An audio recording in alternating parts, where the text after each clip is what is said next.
না করতাম, বিভিন্ন ইস্যু নিয়ে যদি আমরা রাজপথে প্রতিবাদ না করতাম, তাহলে শেখ হাসিনা যে ফ্যাসিস্ট ছিল, ওকে ফ্যাসিস্টই বলার কোন ক্ষেত্র তৈরি হতো না। আমরা যখন তাকে ফ্যাসিস্ট তৈরি করে দিয়েছি, তখন যখন আমরা বিভিন্নভাবে আন্দোলন করার পরিপ্রেক্ষিতে পুলিশ, র্যাব, বিজিবি আমাদের প্রত্যেকটা নেতা কর্মীর বাড়িঘরে হামলা মামলায় যখন আমাদের জীবন জর্জরিত, তারা যখন বিশ্ব আন্তর্জাতিকভাবে স্বীকৃত ফ্যাসিস্টের রূপ নিয়েছে, তখন আল্লাহ পাকের সর্বোচ্চ মহিমায় এবং বলতে গেলে আল্লাহ সরাসরি সহযোগিতায় আমরা এই ফ্যাসিস্টকে বিতাড়নে আমরাও ভূমিকা রেখেছি। অপরাপর রাজনৈতিক দল সহ বৈষম্য বিরোধী ছাত্র আন্দোলনের নেতৃবৃন্দ ওই সময় নেতৃত্ব দিয়েছেন।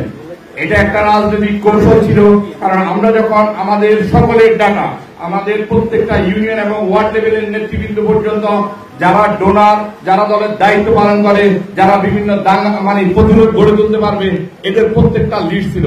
কোন কারণেই আমরা যদি আন্দোলনের কোন কর্মসূচি ঘোষণা করতাম, একসাথে 4000 মামলা, 4 লাখ আসামি। এখন আমরা কি জামিন নিব না রাজপথে থাকুন, এটা নিয়ে আমরা বিচসন্ত্রস্ত হয়ে যেতাম। তারপরও আমরা আন্দোলনের কর্মসূচিগুলো কৌশলভাবে এক জায়গাতে আমরা ডিক্লার দিতাম, অন্য জায়গায় হলো আমরা সেটা পালন করতাম। আমাদের এখানে একবার ইউনিয়ন ভিত্তিক একটা পথসভা এবং বিক্ষোভ মিছিল করার কর্মসূচি ঘোষণা করা হয়েছিল। আমাকে ইএসপি থেকে ফোন করা হয়েছিল, আপনাদের কর্মসূচি কয়টায়? আমি বলছি আমাদের কর্মসূচি 2টায়। আসলে আমরা কর্মসূচিটা করে ফেলছি 10টা থেকে 11টার মধ্যে। 2টা বাজে ডিএসপির অফিসার আমাদের ফোন দিল, আপনাদের কোথায় থেকে মিছিল শুরু করবো? আমি তো বাইরে জরুরি প্রয়োজন ছিল, আমরা আগে করে ফেলছি। এভাবে আমাদেরকে এই সরকার, এই শেখ হাসিনার ফ্যাসিস্টিজমটা সারা বিশ্বে আমরা প্রমাণ করতে সক্ষম হয়েছি। তার পরিপ্রেক্ষিতে এই আন্দোলন সাধিত হয়েছে এবং এই আন্দোলনের পরিপ্রেক্ষিতে আজকের অন্তর্বর্তীকালীন সরকার এই দেশ পরিচালনা করতেছে। অন্তর্বর্তীকালীন সরকারের কাছে আমাদের নেতা, আমাদের তারুণ্যের অহংকার জননেতা তারেক রহমান আমাদেরকে বারবার নির্দেশ দিয়েছেন, এই সরকারকে ব্যর্থ হতে দেওয়া যাবে না। আমরা প্রাণ চেষ্টা করে যাচ্ছি এই সরকার যাতে ব্যর্থ না হয়, সেই হিসেবে আমরা কাজ করার জন্য। কিন্তু সরকার যদি নিজে নিজেই ব্যর্থ হয়ে যায়, আমাদের তো আর করার কিছু নাই। ওরা আমাদের অন্তর্বর্তীকালীন সরকারের কাজ হলো কিছু নির্বাচনমুখী সংস্কার করবে। তারা রাষ্ট্রীয় সংস্কার থাকলেও সেটা যেটুকু তাদের পক্ষে করা সম্ভব হয় সেটা করবে, বাকিটা ওরা প্রস্তাব রেখে যাবে। নির্বাচিত সরকার এসে সেটাকে সংসদের মাধ্যমে পাস করে এই সংস্কারগুলো করবে। এই সংস্কারের প্রস্তাব আমাদের নেতা তারেক রহমান 2023 সালের 13 জুলাই উনি 31 দফার মাধ্যমে যেটা ঘোষণা করেছেন, উনি সেখানে বলেছিলেন সংবিধান সংস্কার কমিশন করবেন। এই সরকার সংবিধান সংস্কার কমিশন করেছেন।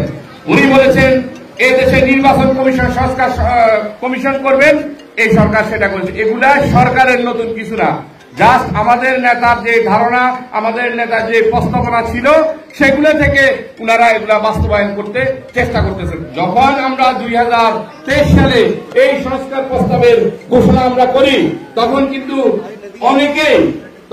অনেকে সংস্কার না এগুলো নিয়ে চিন্তাও করেন নাই, যে তখন এগুলো নিয়ে কারো মাথার ভিতরে এগুলার চিন্তাই ছিল না। তখন আমাদের নেতা এই দেশকে গণতান্ত্রিক ভাবে সুসংগঠিত করতে হলে, এই দেশে যাতে ভবিষ্যতে আর কোন রেজিম প্রতিষ্ঠিত না হইতে পারে, এজন্য উনি সংস্কারগুলা রেডি করে রেখেছেন। এবং যদি জনগণের ভোটে সামনে যে জাতীয় নির্বাচন হবে, এই জাতীয় নির্বাচনে আপনারা যদি সবাই ধানের শীষের প্রতীককে ভোট দেন, আপনারা যদি সবাই তারেক রহমানের হাতকে শক্তিশালী করেন, উনি এই দেশের প্রধানমন্ত্রী হলে উনি এই সংস্কারগুলো বাস্তবায়ন করবে। উনি আপনাদের জন্য পারিবারিক কার্ড এবং স্বাস্থ্য কার্ড, হেলথ বিমা করার উনি অঙ্গীকার করেছেন, উনি প্রস্তাব করেছেন।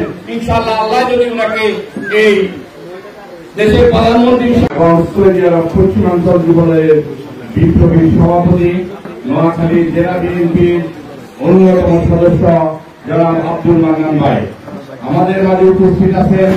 নোয়াখালী জেলা মহিলা দলের সহ সভাপতি এবং সোনাইমুড়ি উপজেলা বিএনপির সদস্য তাসলিমা আক্তার লিমা আপা আমাদের মাঝে উপস্থিত আছেন।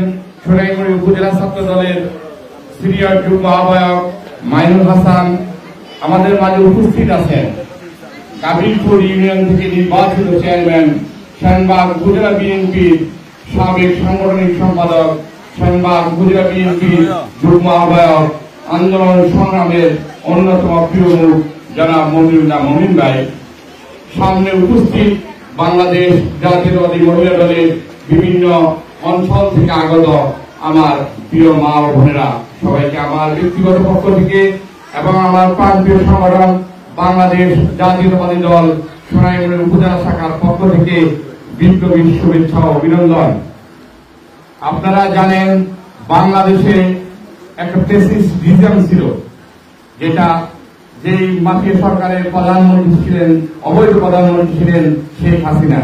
তার বিরুদ্ধে দীর্ঘ 16 বছরের রক্তক্ষয়ী লড়াই, গুম, হত্যা এবং খুনের মুখে দাঁড়িয়ে বাংলাদেশ জাতীয়তাবাদী দল, বাংলাদেশ জাতীয়তাবাদী ছাত্র দল, যুব দল, স্বেচ্ছাসেবক দল সহ সকল অঙ্গ সংগঠন শত নির্যাতনের মুখে দাঁড়িয়ে ফ্যাসিস্টের বিরুদ্ধে আমরা কথা বলেছি, যার ফলশ্রুতিতে জুলাই আগস্ট বিপ্লব সাধিত হয়েছে। সেই জুলাই আগস্ট বিপ্লবের প্রেক্ষাপটটা কিন্তু তৈরি করেছিলাম আমরা বাংলাদেশ জাতীয়তাবাদী দলের নেতৃত্বে সকল সহযোদ্ধাগণ। ওই সময় যদি আমরা আন্দোলন সংগ্রামে ঝাঁপিয়ে কামিয়াব করেন, তাহলে উনি এই দেশের অনেক কিছুতে উনি আমূল পরিবর্তন করবেন।